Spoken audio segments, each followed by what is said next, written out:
Alright, YouTubers, JCX2BBY again with another Camaro LS1 video. This is an 02 Camaro Z28. I bought it new. It's very much an original car, including the plugs and plug wires, and including the heater hoses, radiator hoses, all this stuff, water pump. Real briefly, last weekend I decided to change out the radiator hoses because they were original, 17 years old. This is 2019. Ended up changing the water pump, ended up changing the heater hoses, or at least taking them off. And then while I had them off, I was like, well, you know, the spark plugs are original, plug wires are original. I've never done those. And you always hear about, I think LT1s were the same, how hard it is to do the passenger side plugs on an LS1, 4th gen F-body anyway. So if you haven't done this, or you know, maybe you're doing heater hoses or whatever, like, so up there, right where my light is flashing, you see the two silver ports are kind of blue up there. That's where the heater hoses are.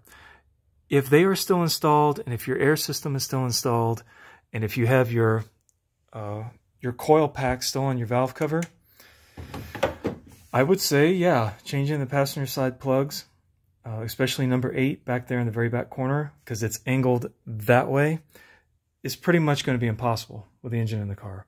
I hear you can do it from underneath, but I just got it out. All right, so I'm going to tell you, if you want to do your plugs on your car yourself, on the passenger side, do the heater hoses at the same time, right? Take the heater hoses off, because you're going to have a whole lot of room that's opened up right in this area here, and that's critical when you're getting right back down there. This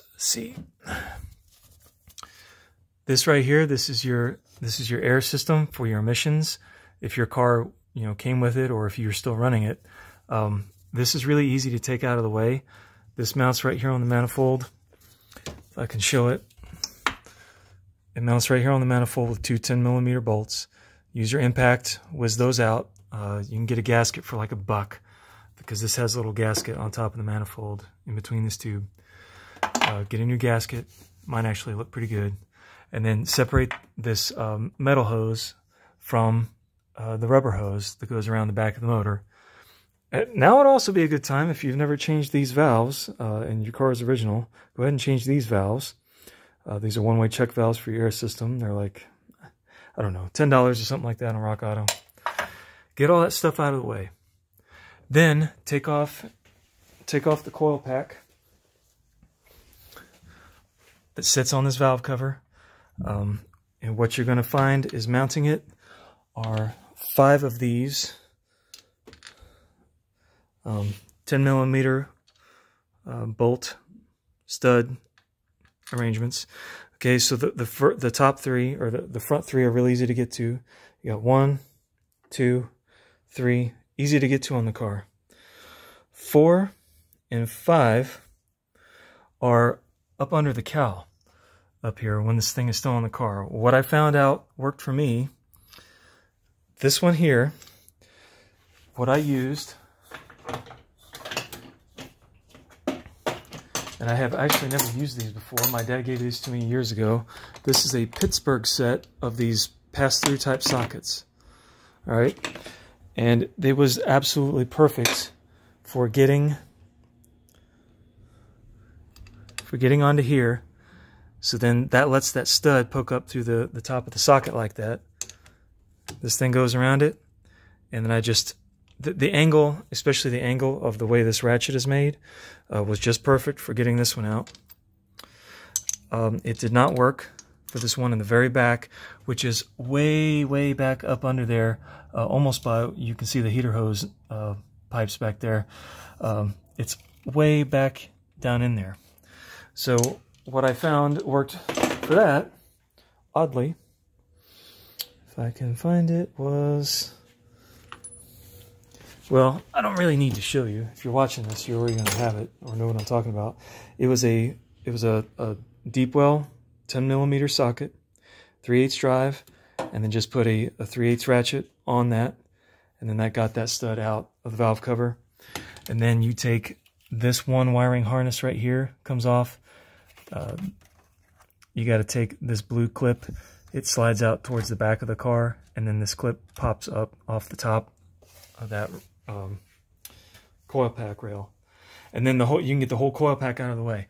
Then, to get number 8 plug out from way back there, I just used the spark plug socket. This is the new one going back in. I just used a spark plug socket, and then the shortest 3/8 extension that I had. It's probably like, I don't know, an inch. And then a 3/8 ratchet, and got it off. So I'm going to put it back in absolutely the same way. And then I don't think the rest of these are going to be quite so bad to get to. Getting the spark plug wires off themselves is just, you know, they've been on there 17 years. This car's got like 85,000 miles on it. It just takes like excessive force. You just got to pull. The metal piece comes off with the spark plug wire, and then you can reuse the metal piece on your new wires. I ordered some MSD ones from, oddly enough, from O'Reilly's. Which had them super cheap, and then they'll ship them to the store. By super cheap, I mean I think it was 70 bucks for the set. So anyway, that's how to do the number 8 spark plug on an LS1, the 4th generation F-body. Don't be afraid to take this stuff apart. The only thing that you might have to go through that, I mean, well, I did too, was dealing with the fluid loss from the heater core if you take those heater hoses out of the way, but you almost have to. So anyway, I hope this helped you.